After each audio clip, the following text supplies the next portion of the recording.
കൃഷ്ണ ഹരേ ഹരേ ഹരേ രാമ രാമ രാമ ഹരേ ഹരേ ഹരേ കൃഷ്ണ കൃഷ്ണ കൃഷ്ണ ഹരേ ഹരേ ഹരേ രാമ രാമ രാമ ഹരേ ഹരേ ഹരേ കൃഷ്ണ കൃഷ്ണ കൃഷ്ണ ഹരേ ഹരേ ഹരേ രാമ രാമ രാമ ഹരേ ഹരേ ഹരേ കൃഷ്ണ കൃഷ്ണ കൃഷ്ണ ഹരേ ഹരേ ഹരേ രാമ രാമ രാമ ഹരേ ഹരേ ഹരേ കൃഷ്ണ കൃഷ്ണ കൃഷ്ണ ഹരേ ഹരേ ഹരേ രാമ രാമ രാമ ഹരേ ഹരേ ഹരേ കൃഷ്ണ കൃഷ്ണ കൃഷ്ണ ഹരേ ഹരേ ഹരേ രാമ രാമ രാമ ഹരേ ഹരേ ഹരേ കൃഷ്ണ കൃഷ്ണ കൃഷ്ണ ഹരേ ഹരേ ഹരേ രാമ രാമ രാമ ഹരേ ഹരേ ഹരേ കൃഷ്ണ കൃഷ്ണ കൃഷ്ണ ഹരേ ഹരേ ഹരേ രാമ രാമ രാമ ഹരേ ഹരേ ഹരേ കൃഷ്ണ ഹരേ കൃഷ്ണ ഹരേ കൃഷ്ണ എല്ലാവർക്കും ഹരേ കൃഷ്ണ.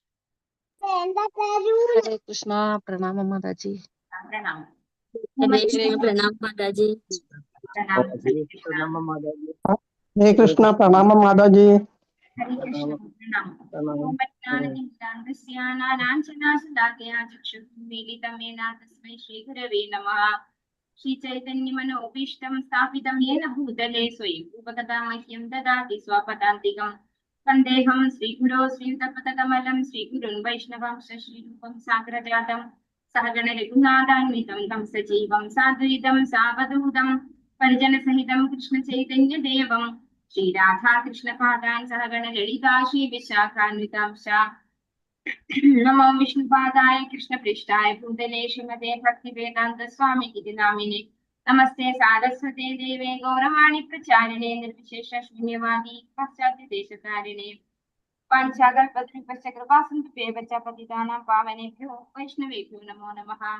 ഹേ കൃഷ്ണ കരുണാ സിന്ധോ ദീനബന്ധോ ജഗത്പദേ ഗോപേശ ഗോപികാ കാന്ത രാധാകാന്ത നമോസ്തുതേ. തപ്ത കാഞ്ചന ഗൗരാംഗി വൃന്ദാവനേശ്വരി വൃഷഭാനുസുതേ ദേവി പ്രണമാമി. जय श्री कृष्ण चैतन्य प्रभु नित्यानंद श्री अद्वैत गदाधर श्रीवासादि गौरभक्त. हरे कृष्णा कृष्ण कृष्ण हरे हरे हरे राम राम राम हरे हरे. हरे कृष्ण ശിഷ്ടാഗുരുവിന്റെ ഷോർട്ട് ഭാഗവതം ക്ലാസ്സിലേക്ക് എല്ലാവർക്കും സ്വാഗതം. ഹരേ കൃഷ്ണ. ഓം നമോ ഭഗവതേ വാസുദേവായ. ഓം നമോ ഭഗവതേ വാസുദേവായ. ഓം നമോ ഭഗവതേ വാസുദേവായ. നിഗമകൽപതരോർഗളിതം ഫലം സുഖമുഖാദമൃതദ്രവ സംയുതം പിബത ഭാഗവതം രസമാലയം മുഹുരഹോ രസികാ ഭുവി ഭാവുകാഃ. നാരായണം നമസ്കൃത്യ നരം ചൈവ നരോത്തമം ദേവീം സരസ്വതീം വ്യാസം തതോ ജയമുദീരയേത്. നഷ്ടപ്രായേഷു ഭദ്രേഷു നിത്യം ഭാഗവത സേവയാ അദ്വൈതമശ്നോതി ഭക്തിർഭവതി നൈഷ്ഠികീം. കൃഷ്ണായ വാസുദേവായ ദേവകീ നന്ദനായ ച നന്ദഗോപകുമാരായ ഗോവിന്ദായ നമോ നമഃ. ശ്രീകൃഷ്ണ മദേകബന്ധോ മത്സംഗിൻ മദ്ഗുരോ മന്മഹാദന മന്നിഷ്ടാരക മദ്ഭാഗ്യ മദാനന്ദാ നമോസ്തുതേ. ഗ്രന്ഥ ശ്രീമദ് ഭാഗവതം കീ ജയ. ശ്രീ പ്രഭുപാദ് കീ ജയ. ശ്രീമദ് ഭാഗവതം സ്കന്ധം 1 അധ്യായം 15. ഇവിടെ ഞാൻ തന്നെ അടിച്ചു വാരി ആ വിറകൊക്കെ ഞാൻ തന്നെ കൊണ്ടുവന്ന് വെച്ചു. രണ്ടാളെയും നോക്കിയിട്ട് കാര്യമില്ല. പാണ്ഡവർ യഥാസമയം വിരമിക്കുന്നു. ശ്ലോകം 44. ഓം നമോ ഭഗവതേ വാസുദേവായ. ഉദിചീം പ്രതിവേശാശ 2025 പൂർവം മഹാത്മഭിഃ ഹൃദി ബ്രഹ്മ പരം ധ്യായൻ ആവർത്തേതായതോ ഗതഃ. ഹരേ കൃഷ്ണ. എല്ലാവർക്കും ചൊല്ലാം. ഓം നമോ ഭഗവതേ വാസുദേവായ. ഓം നമോ ഭഗവതേ വാസുദേവായ. ഉദിചീം പ്രതിവേശാശാം ഗതപൂർവം മഹാത്മഭിഃ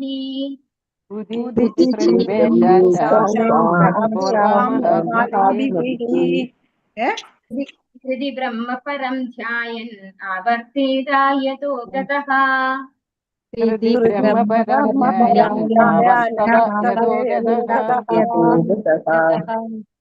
ഹരേ കൃഷ്ണ. ഉദിചീം ഉത്തരദിക്കിൽ പ്രതിവേശ ആശ ഇവിടെ പ്രവേശിക്കാൻ ആഗ്രഹിച്ചവർ. ഗതപൂർവം അദ്ദേഹത്തിന്റെ പൂർവികർ സ്വീകരിച്ച പാത മഹാ ആഹ്തി മഹാത്മകളാൽ. ഹൃദി ഹൃദയത്തിൽ ബ്രഹ്മ പരമോന്നതൻ പരം പരമപുരുഷനെ നിരന്തരം ചിന്തിച്ച് ന ആവർത്തേത ദിനങ്ങൾ ചിലവഴിച്ചു ഗതഃ ഇവിടെയെല്ലാം ഗതഃ പോയി.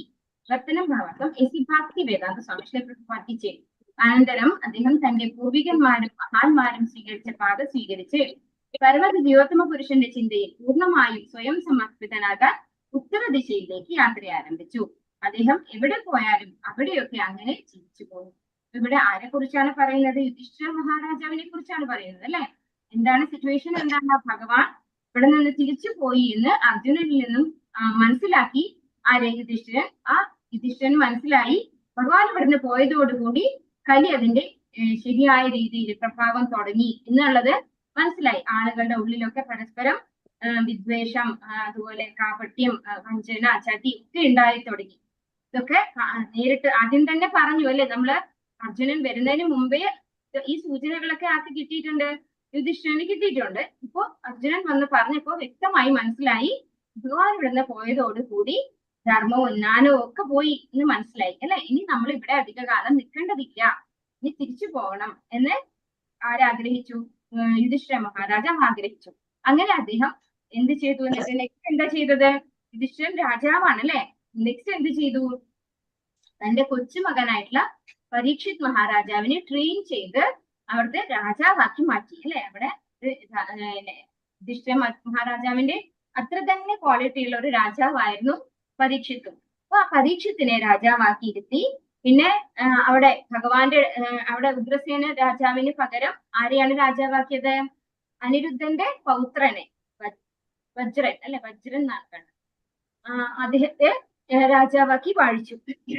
അപ്പൊ എല്ലായിടത്തും ഭരണാധികാരികളെ ആക്കി.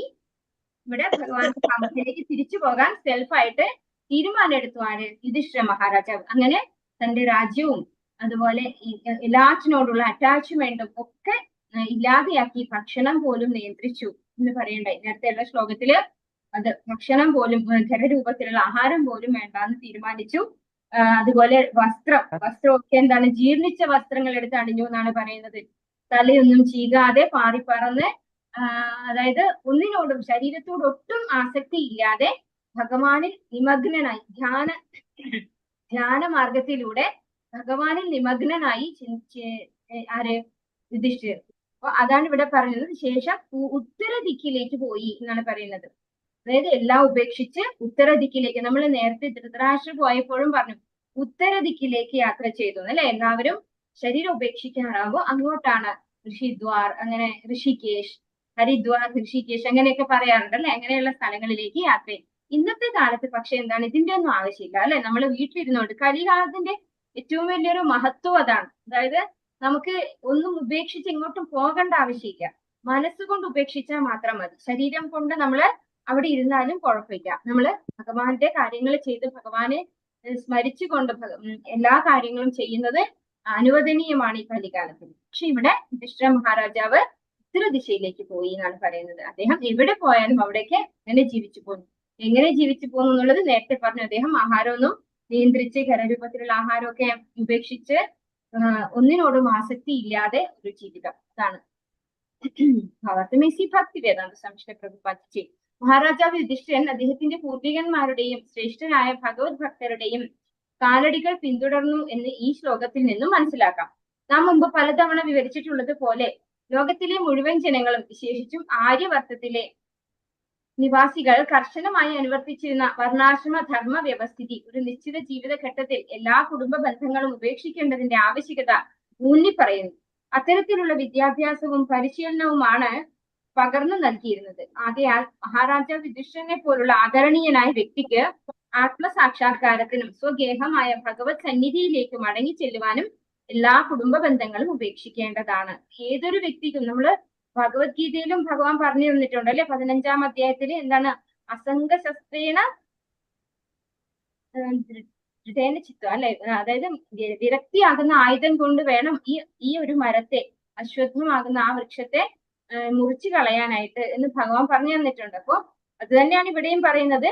യുധിഷ്ഠിരനെ പോലുള്ള ഒരു ആദരണീയനായ വ്യക്തിക്ക് ആത്മസാക്ഷാത്കാരത്തിനും ഭഗവാന്റെ ധാമത്തിലേക്ക് മടങ്ങി ചെല്ലുവാനും എല്ലാ കുടുംബ ബന്ധങ്ങളും ഉപേക്ഷിക്കേണ്ടതാണ്. യുധിഷ്ഠിരന് മാത്രമല്ല, നമുക്ക് ഓരോരുത്തർക്കും ഈ കുടുംബ ബന്ധങ്ങളിൽ നിന്ന് മുക്തി അത്യന്താവശ്യം. അതാണ് ഈ മുക്തി എന്ന് പറയുന്നത് തന്നെ. എന്താണ്? ഈ ബന്ധനങ്ങളുടെ നിന്നുള്ള ഒരു മോചനം. അത് നമ്മൾ ഇതെന്റെ ബന്ധം, ഇതെന്റേത് എന്നുള്ള ആ ഒരു ഭാവത്തിൽ നിന്ന് നമുക്ക് പുറത്തു കടക്കേണ്ടതുണ്ട്. ഒരു രാജാവും അഥവാ ബഹുമാന്യനായ ഒരു വ്യക്തിയും ജീവിതാന്ത്യം ഗാർഹിക ജീവിതം തുടരുകയില്ല. ഒരിക്കലും ഒരു യഥാർത്ഥത്തിൽ ഒരു ക്രിസ്ത്യനായിട്ടുള്ള ഒരു വ്യക്തി അവസാന കാലം വരെ കുടുംബ ജീവിതത്തിനകത്ത് തുടർന്ന് ജീവിക്കില്ല. എന്തുകൊണ്ടെന്നാൽ അത് ആത്മഹത്യാപരവും മാനവ ജീവിതത്തിന്റെ പരിപൂർണതയുടെ താല്പര്യത്തിന് വിരുദ്ധവുമാണ്. അപ്പൊ നമ്മൾ എന്നും ഇത് ഒരേ കാര്യങ്ങൾ ആസക്തിയോടുകൂടി അല്ലെങ്കിൽ ആസ്വദിച്ചുകൊണ്ട് ജീവിക്കുന്നത് എന്തിന് വിരുദ്ധമാണെന്ന് പറയുന്നു? മാനവ ജീവിതത്തിന്റെ പരിപൂർണതയുടെ താല്പര്യത്തിന് വിരുദ്ധമാണ്. അപ്പൊ ഒരിക്കലും അങ്ങനെ ഒരു വ്യക്തിക്ക് മാനവ ജീവിതത്തിന്റെ പരിപൂർണത പ്രാപ്തമാക്കാൻ സാധിക്കില്ല. ജീവിതാന്ത്യം വരെ എല്ലാ സുഖഭോഗങ്ങളും ആസ്വദിച്ചുകൊണ്ട് കൊച്ചുമക്കളെ കളിപ്പിച്ചുകൊണ്ട് അല്ലെ അങ്ങനെ ഒരു വീട്ടിനകത്ത് ഒതുങ്ങിക്കൂടുന്നത് ഒരു തെറ്റാണെന്ന് പറഞ്ഞു തരുന്നു. എല്ലാവിധ കുടുംബ പ്രതിബന്ധങ്ങളിൽ നിന്നും സ്വതന്ത്രനാകാനും ശ്രീകൃഷ്ണ ഭഗവാന്റെ ഭക്തിയുടെ സേവനത്തിൽ സ്വയം 100% സമർപ്പിതനാകാനുമായി ഏവർക്കും ഈ പദ്ധതി സദാ ശുപാർശ ചെയ്തിരിക്കുന്നു. കാരണം ഇത് ആധികാരികമായ പാതയാകുന്നു. ഒരുവൻ നിശ്ചയമായും കുറഞ്ഞ പക്ഷം ജീവിതത്തിന്റെ അന്ത്യഘട്ടത്തിലെങ്കിലും ഭഗവാന്റെ ഭക്തനായി തീരണമെന്ന് ഭഗവത്ഗീത 18:62 ഭഗവാൻ ഉദ്ബോധിപ്പിക്കുന്നു. മഹാരാജാവ് യുധിഷ്ഠിരനെ പോലൊരു ആത്മാർത്ഥ ഭഗവത് ഭക്തൻ ഈ ഭഗവത് നിർദ്ദേശം സ്വതാത്പര്യാർത്ഥം നിശ്ചയമായും അനുവർത്തിക്കണം. അപ്പോൾ ജീവിതത്തിന്റെ അവസാന ഘട്ടത്തില് ഭക്തനാവാന്ന് പറയുന്നത് വളരെ ഡിഫിക്കൽട്ട് ആയിട്ടുള്ള ഒരു കാര്യമാണ്. കാരണം എന്തുകൊണ്ടാണ്? അതുവരെയുള്ള കാര്യങ്ങൾ ചെയ്തിട്ട് പെട്ടെന്ന് നമ്മുടെ ബുദ്ധി ഒന്നും ഉറച്ചു നിൽക്കൂല അല്ലെ. അതുകൊണ്ട് കുറച്ചുകൂടെ നേരത്തെ ചെയ്യണം എന്നാണ് ശരിക്കും പറഞ്ഞാൽ. പ്രത്യേകിച്ച് ഈ കലികാലത്ത് നമുക്ക് ഒട്ടും ബുദ്ധി, അതായത് ഒരു 70 വയസ്സൊക്കെ കഴിഞ്ഞു കഴിഞ്ഞാൽ പിന്നെ നമ്മുടെ ബുദ്ധി നമ്മുടെ കയ്യിലൊന്നും നിൽക്കൂല. അതുവരെ ചെയ്ത കാര്യങ്ങളിനെ ആവർത്തിച്ച് ചെയ്യുള്ളൂ. പ്രത്യേകിച്ചും ഇന്നത്തെ കാലത്ത് നമുക്ക് TV പോലെയുള്ളത് നമ്മുടെ വീട്ടിൽ തന്നെ ഉണ്ടല്ലേ, നമ്മളെ വഴിതെറ്റിക്കാനായിട്ട്. അപ്പൊ അതുകൊണ്ട് കുറച്ച് നേരത്തെ തന്നെ ചെയ്യുന്നതാണ് നല്ലത്. പക്ഷെ ഇവിടെ പറയുന്നു അറ്റ്ലീസ്റ്റ് അവസാന കാലഘട്ടത്തിലെങ്കിലും നിങ്ങൾ ഭഗവാന്റെ ഭക്തിയിൽ നിരതരാകണം. ബ്രഹ്മപരം എന്നീ സവിശേഷ പദങ്ങൾ ശ്രീകൃഷ്ണ ഭഗവാനെ സൂചിപ്പിക്കുന്നു. അസിതൻ, ദേവലൻ, നാരദൻ, വ്യാസൻ എന്നീ മഹാപ്രാമാണികരുടെ പരാമർശങ്ങളെ ആധാരമാക്കി അർജുനൻ ഈ വസ്തുത ഭഗവത്ഗീത 10:12-13 സമർപ്പിച്ചിരിക്കുന്നു. അങ്ങനെ മഹാരാജാവ് യുധിഷ്ഠിരൻ ഭവനം ഉപേക്ഷിച്ച് ഉത്തരദിക്കിലേക്ക് യാത്രയാകുന്ന സമയത്ത് തന്റെ പൂർവികന്മാരുടെയും എക്കാലത്തെയും ശ്രേഷ്ഠരായ ഭഗവത് ഭക്തരുടെയും പാത പിന്തുടർന്ന് ശ്രീകൃഷ്ണ ഭഗവാനെ ഹൃദയത്തിനുള്ളിൽ നിരന്തരം സ്മരിച്ചു. ഭഗവാനെ, പരമദിവ്യോത്തമ പുരുഷനായിട്ടുള്ള ശ്രീകൃഷ്ണ ഭഗവാനെയാണ് നിരന്തരമായി സ്മരിക്കേണ്ടത്. അദ്ദേഹത്തെയാണ് മരണസമയത്ത് സ്മരിക്കേണ്ടത്. ഇതൊക്കെ മനസ്സിലാക്കണമെങ്കിൽ എന്ത് വേണം? നമ്മള് സ്വാഭാവികമായിട്ട് ഒന്ന് ചിന്തിച്ചു നോക്കൂ. എന്ത് വേണം? നമ്മള് മിനിമം ഭഗവത്ഗീതയെങ്കിലും നമ്മൾ പഠിച്ചിരിക്കണം, വേണ്ടേ? അല്ലാത്തൊരാൾ എന്താ ചെയ്യാ? ഒരു ദിവസം ഗണപതി അമ്പലത്തിൽ പോകും, ഒരു ദിവസം ശിവന്റെ അമ്പലത്തിൽ പോകും, ഒരു ദിവസം ദേവി ക്ഷേത്രത്തിൽ പോകും.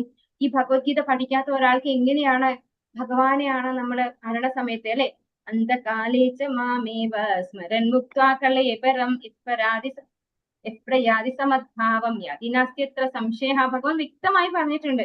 ആ മരണസമയത്ത് എന്നെ തന്നെ സ്മരിക്കണം എന്ന് ഭഗവാൻ പറഞ്ഞിട്ടുണ്ട്. വേറെ ഒരു ദേവന്മാരും അത് പറഞ്ഞിട്ടില്ല. പക്ഷെ അങ്ങനെയൊന്നും അറിയണമെങ്കിൽ നമ്മൾ മിനിമം ഭഗവത്ഗീത പഠിക്കണം അല്ലെ. അത് പഠിക്കാത്ത ഒരാൾക്ക് ഒരിക്കലും എന്താവാൻ പറ്റില്ല? ഭഗവാന്റെ ഭക്തനാകാനോ ഭഗവാനെ സ്മരിച്ചുകൊണ്ട് ശരീരം ഉപേക്ഷിക്കാനോ സാധിക്കില്ല. അപ്പൊ നമ്മൾ അറ്റ്ലീസ്റ്റ് ആ ഒരു ബുദ്ധി കുറച്ചെങ്കിലും നമ്മുടെ കയ്യിലുള്ള സമയത്ത്, നമ്മുടെ കൺട്രോളിലുള്ള സമയത്ത് നമ്മൾ ഭഗവത്ഗീത പോലെയുള്ള ഒരു ശാസ്ത്രം പഠിച്ചിരിക്കണം. തീർച്ചയായിട്ടും പഠിച്ചിരിക്കണം. ഹരേ കൃഷ്ണ. ഓം നമോ ഭഗവതേ വാസുദേവായ. സർവേ തമനു നിർജഗ്മുഹു പ്രാതരകൃത നിശ്ചയാഃ കലിനാ ധർമ്മമിത്രേണ ദൃഷ്ട്വാ സ്പൃഷ്ടാ പ്രജാഭുവി. എല്ലാവർക്കും ചൊല്ലാം. ഓം നമോ ഭഗവതേ വാസുദേവായ.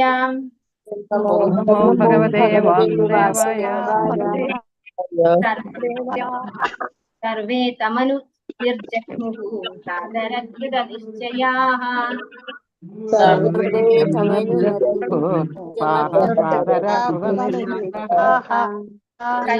ധർമ്മമിത്രേണ ദൃഷ്ട്വാ സ്പൃഷ്ടാ പ്രജാഭുവി.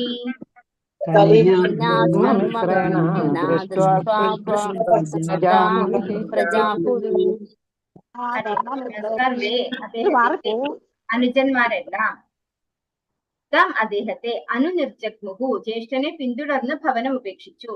ഭ്രാതരഃ ഭ്രാതാക്കൾ കൃത നിശ്ചയാഃ തീരുമാനിച്ചുറച്ച് കലിന കലിയുഗത്തിൽ അധർമ്മം മിത്രേണ മിത്രത്താൽ ദൃഷ്ട്വാ നിരീക്ഷിച്ച് സ്പൃഷ്ടാഃ ബാധിക്കപ്പെടുകയാൽ പ്രജാഃ മുഴുവൻ പ്രജകളും ഭൂമിയിലെ വർത്തനം ഭാഗത്തും ഭക്തി വേദാന്ത സ്വാമിശ്രീല പ്രഭുപാദ് കി ജയ്. വിവരത്തിലുടനീളം കലിയുഗം ആഗതമായി കഴിഞ്ഞെന്നും രാജ്യത്തിലെ പ്രജകൾ ഇതിനോടകം തന്നെ അധർമ്മ ബാധിതരായി കഴിഞ്ഞെന്നും നിരീക്ഷിച്ച മഹാരാജാവ് യുധിഷ്ഠിരന്റെ അനുജന്മാർ ജ്യേഷ്ഠന്റെ പാത പിന്തുടരുവാൻ തീരുമാനിച്ചപ്പോ ബാക്കിയുള്ള അനുജന്മാര്, അതായത് പഞ്ചപാണ്ഡവരാണല്ലേ, അതിൽ യുധിഷ്ഠിരന്റെ കാര്യമാണ് നേരത്തെ ശ്ലോകത്തിൽ പറഞ്ഞത്. അനുജന്മാരും ജ്യേഷ്ഠന്റെ ഒപ്പം അതേ പാത പിന്തുടരാൻ തീരുമാനിച്ചു. കാരണം ഓൾറെഡി കലി ബാധിതരായി മുഴുവൻ ജനങ്ങളും, അതായത് ഇപ്പൊ നമ്മൾ വിചാരിക്കും ഇതൊരു ഒളിച്ചോട്ടം പോലെയല്ലേ ശരിക്കും എന്ന് നമ്മൾ ചിലപ്പോൾ ചിന്തിച്ചേക്കാം. പക്ഷെ നമ്മൾ ഒരു കാര്യം മനസ്സിലാക്കേണ്ടത്, യുധിഷ്ഠിരനും അർജുനനും അതുപോലെയുള്ള എല്ലാവരും സദാ എന്താ പറയാ ശുദ്ധ ഭക്തന്മാരാകാൻ വേണ്ടി ട്രെയിൻ ചെയ്തുകൊണ്ടാണ് തന്റെ പ്രജകളെ സംരക്ഷിച്ചിരുന്നത് അല്ലെ. നമ്മൾ നേരത്തെ പഠിച്ചതാണ് യുധിഷ്ഠിരന്റെ രാജ്യം എങ്ങനെയായിരുന്നു, സമ്പത്തിലും സമൃദ്ധിയിലും അതുപോലെ ധാർമ്മിക ബോധത്തിലും ജനങ്ങളെയൊക്കെ യുധിഷ്ഠിര രാജാവ് എങ്ങനെയാണ് പരിരക്ഷിച്ചത് എന്നൊക്കെ നമ്മൾ കണ്ടതാണ്. അപ്പോ ഇത്രയും കാലം അവരെയൊക്കെ നല്ല രീതിയിൽ സംരക്ഷിച്ചിട്ട് കലിയുടെ പ്രഭാവം കൊണ്ട് മാത്രം, ശരിക്കും പറഞ്ഞാൽ അവരൊന്നും ഒന്നും ചെയ്യാണ്ടേ അല്ല അല്ലെ, അവരൊക്കെ യുധിഷ്ഠിര മഹാരാജാവ് ട്രെയിൻ ചെയ്തതാണ്. പക്ഷെ കലിയുടെ പ്രഭാവം കാരണമാണ് അവരൊക്കെ തെറ്റായ വഴിക്ക് സഞ്ചരിക്കുന്നത്. അപ്പൊ അത് കാണുമ്പോൾ എന്തായാലും ആർക്കായാലും വിഷമം ഉണ്ടാവും അല്ലെ. അപ്പൊ എന്തായാലും ഭഗവാന്റെ പാർശ്വകരുമാണ് ആര്, യുധിഷ്ഠിരനും അർജുനനും അതുപോലെ ഈ പഞ്ചപാണ്ഡവരായിട്ടുള്ള എല്ലാവരും. അപ്പം ഭഗവാൻ തിരിച്ചു പോയി കഴിഞ്ഞാൽ അങ്ങനെയുള്ള ഭഗവാന്റെ പാർഷദന്മാരെ ഭഗവാൻ തിരിച്ചു കൊണ്ടുപോവുകയും ചെയ്യും. അപ്പൊ ആ സമയം വരെ അവർക്ക് ഇവിടെ നിൽക്കേണ്ട ആവശ്യമുള്ളൂ. പിന്നെ മാത്രമല്ല പരീക്ഷിത് മഹാരാജാവ് അവരുടെ ഒപ്പം ഉള്ള ആളാണ്. അപ്പൊ അദ്ദേഹം യുധിഷ്ഠിര മഹാരാജാവിനെ പോലെ കേപ്പബിൾ ആയിട്ടുള്ള ഒരു ആധ്യാത്മികമായ ഒരു ഉന്നതിയുള്ള ഒരു വ്യക്തി തന്നെയായിരുന്നു പരീക്ഷിത് മഹാരാജാവ് എന്നുള്ളത് നമ്മൾ കണ്ടു അല്ലെ. വിഷ്ണുരാധൻ എന്ന് പറയുന്നത് തന്നെ ഭഗവാൻ വിഷ്ണുവിനാൽ സംരക്ഷിക്കപ്പെട്ടവൻ, അതും ഗർഭപാത്രത്തിൽ ഉണ്ടായിരുന്ന സമയത്ത്. അപ്പൊ അപ്പോഴും മുതലേ ഭഗവാന്റെ ഒരു ശുദ്ധ ഭക്തൻ തന്നെയാണ് പരീക്ഷിത് മഹാരാജാവ്. അപ്പൊ അദ്ദേഹത്തിന് വളരെ നന്നായിട്ട് രാജ്യം ഭരിക്കാനാകും എന്നുള്ള ഒരു ബോധ്യത്തോടു കൂടി തന്നെയാണ് യുധിഷ്ഠിര മഹാരാജാവ് അദ്ദേഹത്തെ രാജ്യം ഏൽപ്പിച്ചുകൊണ്ട് തിരിച്ചു പോകുന്നത്. ഭഗവാൻ പോയി കഴിഞ്ഞാൽ അവരുടെ ഡ്യൂട്ടി ഇവിടെ തീർന്നു. അതുകൊണ്ടാണ് അവര് എല്ലാവരും ഒരുപോലെ ഭഗവാന്റെ ധാമത്തിലേക്ക് തിരിച്ചു പോകാൻ തീരുമാനിച്ചു. ഭാവാർത്ഥം ഭക്തി വേദാന്ത സ്വാമിശ്രീല പ്രഭുപാദ് കി ജയ്. മഹാരാജാവ് യുധിഷ്ഠിരന്റെ ഇളയ സഹോദരന്മാർ മുൻപേ തന്നെ മഹാനായ ചക്രവർത്തിയുടെ വിനീത അനുവർത്തികളായിരുന്നു. ജീവിതത്തിന്റെ ആത്യന്തിക ലക്ഷ്യം എന്തെന്നതിനെ കുറിച്ച് അറിയുവാൻ തക്കവണ്ണം പരിശീലനവും സിദ്ധിച്ചവരായിരുന്നു. ആകയാൽ ശ്രീകൃഷ്ണ ഭഗവാനെ ഭക്തിയുത സേവനം അനുഷ്ഠിക്കുന്നതിൽ അവർ ജ്യേഷ്ഠന്റെ പാത പിന്തുടരുവാൻ തീരുമാനിച്ചു. സനാതന ധർമ്മം അനുസരിച്ച് ഒരുവൻ തന്റെ ജീവിതത്തിന്റെ ആദ്യ പകുതി അവസാനിക്കുമ്പോൾ ഗൃഹസ്ഥ ജീവിതത്തിൽ നിന്നും വിരമിച്ച് ആത്മസാക്ഷാത്കാരത്തിൽ സ്വയം നിരതനാകണം. പക്ഷേ സ്വയം എന്തിൽ വ്യാപൃതരാകണം എന്ന ചോദ്യത്തിന് ഉത്തരം എപ്പോഴും നിശ്ചയിക്കപ്പെട്ടിരിക്കുകയില്ല. പലപ്പോഴും വിരമിച്ച വ്യക്തികൾ ജീവിതത്തിന്റെ അവസാന ദിനങ്ങളിൽ തങ്ങൾ എങ്ങനെ നിരതരായിരിക്കണം എന്നതിനെ കുറിച്ച് വിഹ്വലരാകുന്നു. ഇവിടെ പാണ്ഡവരെ പോലുള്ള പ്രമാണികർ ഒരു നിർണയം നൽകിയിരിക്കുന്നു. പരമദിവ്യോത്തമ പുരുഷനായ ശ്രീകൃഷ്ണ ഭഗവാന്റെ ഭക്തിയുത സേവനത്തെ അനുകൂലമായ രീതിയിൽ പുഷ്ടിപ്പെടുത്തുന്നതിൽ അവരെല്ലാം സ്വയം നിരതരായി. ഇപ്പോ ഇവിടെ പറഞ്ഞു വരുന്നത് അതായത് ആദ്യം മുതലേ യുധിഷ്ഠിരന്റെ സഹോദരന്മാരെല്ലാവരും ജ്യേഷ്ഠനായിട്ടുള്ള യുധിഷ്ഠിരനെ ഫോളോ ചെയ്യുന്ന ആളായിരുന്നു. അതായത് അദ്ദേഹത്തെ അനുസരിച്ച് ജീവിക്കുന്ന, അദ്ദേഹത്തിന്റെ പാത പിന്തുടർന്ന് ജീവിക്കുന്ന ആൾക്കാരായിരുന്നു. അർജുനൻ ഉൾപ്പെടെ പഞ്ചപാണ്ഡവന്മാർ മുഴുവൻ അല്ലെ. പഞ്ചപാണ്ഡവന്മാർ പറയുമ്പോൾ ഭീമൻ, അർജുനൻ, നകുലൻ, സഹദേവൻ, ഇവര് 4 പേരും യുധിഷ്ഠിരന്റെ പാത പിന്തുടരുന്നവരായിരുന്നു. അപ്പൊ ഇവിടെ പറയുന്നു, ശരിക്കും സനാതന ധർമ്മം അനുസരിച്ച് നമുക്ക് ഈ കലികാലത്തിൽ നമ്മുടെ ആയുസ് എത്രയാണ്? 100 വയസ്സ് അല്ലെ, 100 വയസ്സാണ് പറയുന്നത്. 100 വയസ്സ് തികച്ചും നമുക്ക് കിട്ടാറില്ലെങ്കിലും പറഞ്ഞു വരുന്നത് 100 വയസ്സാണ്. അപ്പൊ അതിനകത്ത് പകുതി വയസ്സാകുമ്പോ തന്നെ നമ്മൾ ഈ ഗൃഹസ്ഥ ജീവിതം ഉപേക്ഷിക്കണം എന്നാണ് പറയുന്നത്. നമ്മൾ ഏതിലേക്ക് കടക്കണം? വാനപ്രസ്ഥ ജീവിതത്തിലേക്ക് കടക്കണം. അപ്പൊ 50 വയസ്സ് വരെയാണ് ഗൃഹസ്ഥ ജീവിതം ഒരു ഗൃഹസ്ഥന് പറഞ്ഞിട്ടുള്ളത്.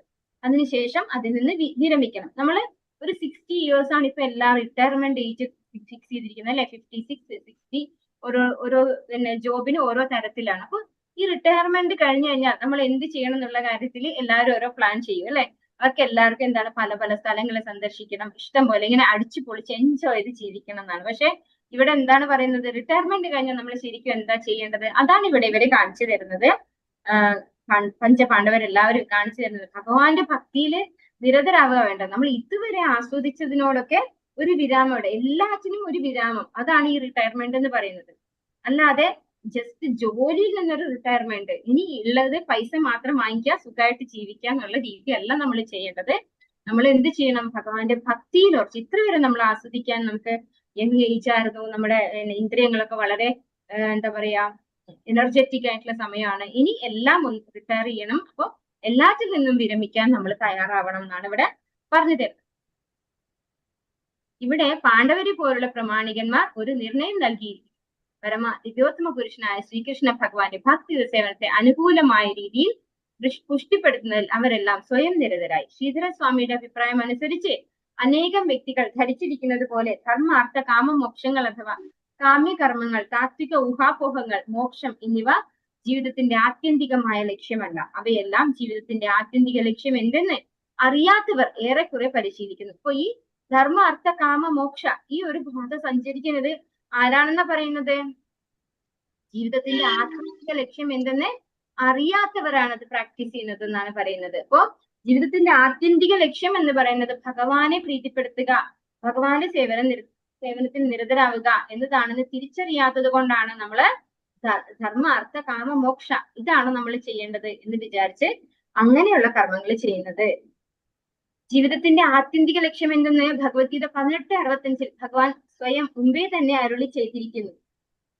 യാതൊരുവിധ ശങ്കയും കൂടാതെ അത് അനുവർത്തിക്കത്തക്ക വിധം ബുദ്ധിമാന്മാരായിരുന്നു പാണ്ഡവർ. അപ്പൊ നമ്മൾ ഭാഗവതത്തിലും ഒരുപാട് ശ്ലോകങ്ങളിലും നമ്മൾ കണ്ടിട്ടുണ്ട്. നമ്മുടെ ധാർമ്മികമായിട്ടുള്ള ധർമ്മം ചെയ്യുന്നത് പോലും എന്തിനു വേണ്ടിയാണ്? ഭഗവാനെ തൃപ്തിപ്പെടുത്താൻ വേണ്ടിയാണ് അല്ലെ? അങ്ങനെ അതായത് ഭഗവാനാണ് വർണ്ണാശ്രമ വ്യവസ്ഥ തന്നിരിക്കുന്നത്. 4 വർണ്ണങ്ങളും 4 ആശ്രമങ്ങളും. ഈ പറഞ്ഞ 4 വർണ്ണങ്ങളുടെയും 4 ആശ്രമങ്ങളുടെയും യഥാരീതിയിലുള്ള നിർവഹണം ശരിക്കും ഭഗവാനെ പ്രീതിപ്പെടുത്തണം എന്നുള്ള ലക്ഷ്യത്തോടു കൂടി ചെയ്തു കഴിഞ്ഞാൽ അവർക്ക് എന്ത് സാധിക്കും? അവസാന സമയമാകുമ്പോ ആ ഒരു ഭക്തിയിലേക്ക് വരാനും ഭഗവാന്റെ ഭക്തിയിൽ ഉറയ്ക്കാനും സാധിക്കും. അത് ധാർമ്മികമായിട്ട് ചെയ്യുമ്പോൾ. അധാർമികമായിട്ട് നമ്മൾ സമ്പത്ത് ഉണ്ടാക്കണം അങ്ങനെയുള്ളവർക്ക് എന്താണ് ഒരിക്കലും അതിൽ നിന്ന് പുറത്തു കടക്കാൻ പറ്റാത്ത രീതിയിലാണ് ഭഗവാൻ ഈ ഭൗതിക പ്രകൃതിയെ സെറ്റ് ചെയ്ത് വെച്ചിരിക്കുന്നത്.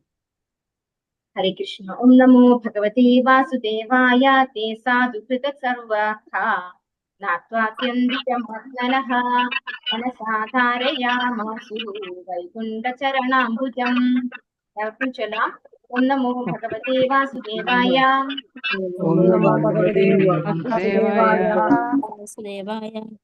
തേ സാധുകൃത സർവാർത്ഥ നാത്വാത്യന്തികമഗ്നനഃ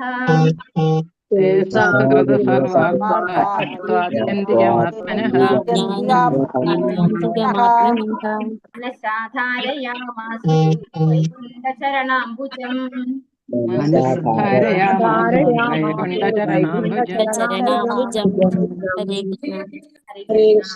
അവരെല്ലാവരും സാധുകൃതം ഒരു സാധുവിന് യോജിച്ച വിധം മേന്മയുള്ളതൊക്കെയും നിർവഹിച്ച ശേഷം സർവ അർത്ഥാഹ യോഗ്യമായതെല്ലാം ഉള്ളടക്കിയ നാത്വ അത് ശരിക്കും മനസ്സിലാക്കി ആത്യന്തികമായ ആത്മനഃ ജീവാത്മാവിന്റെ മനസ്സിനുള്ളിൽ ധാരയാമാസുഹു അഭംഗുരമായി നിലനിർത്തി വൈകുണ്ഠാധിപതിയായ ഭഗവാൻ ആത്മീയ ലോകത്തിന്റെ നാഥൻ ചരണാംബുജം പാദപത്വനാണ്.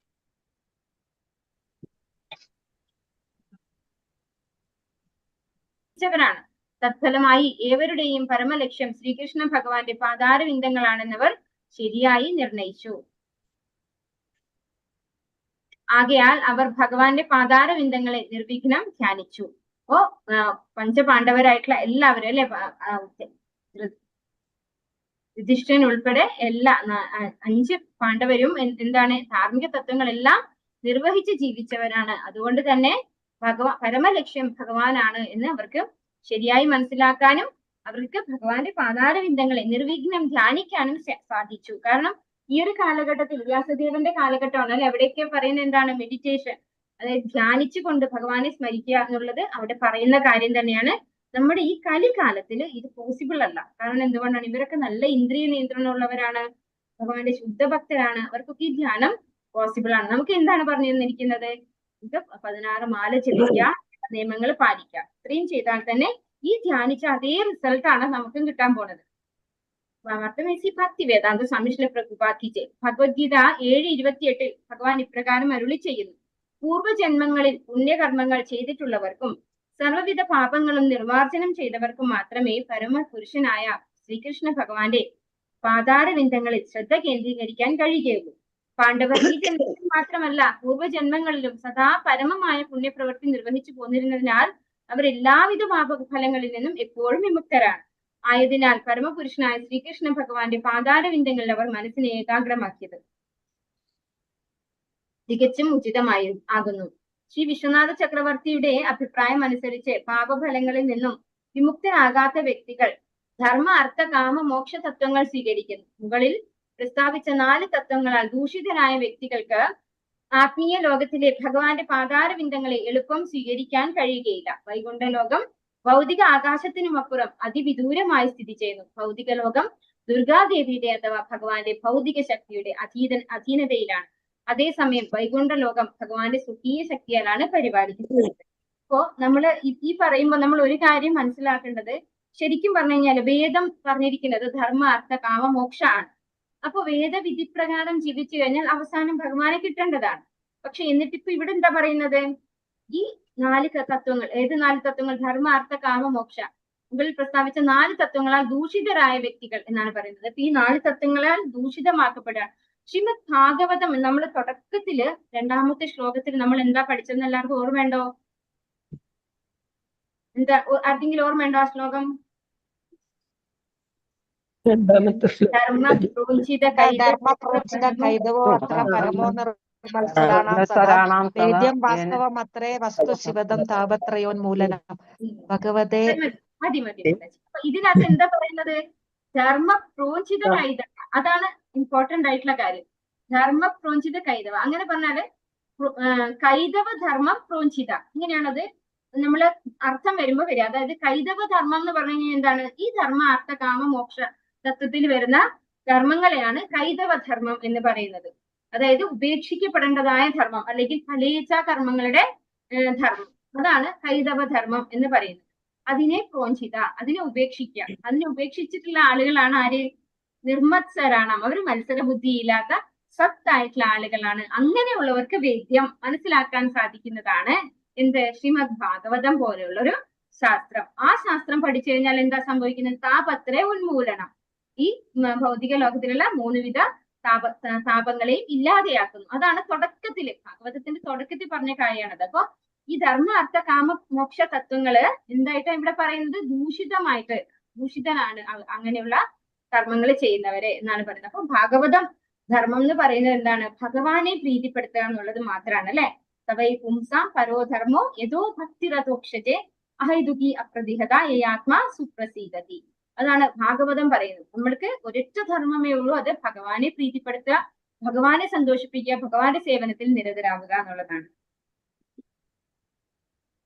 ധർമാർത്ഥ കാമമോക്ഷങ്ങള് പ്രകാരം വേദത്തിൽ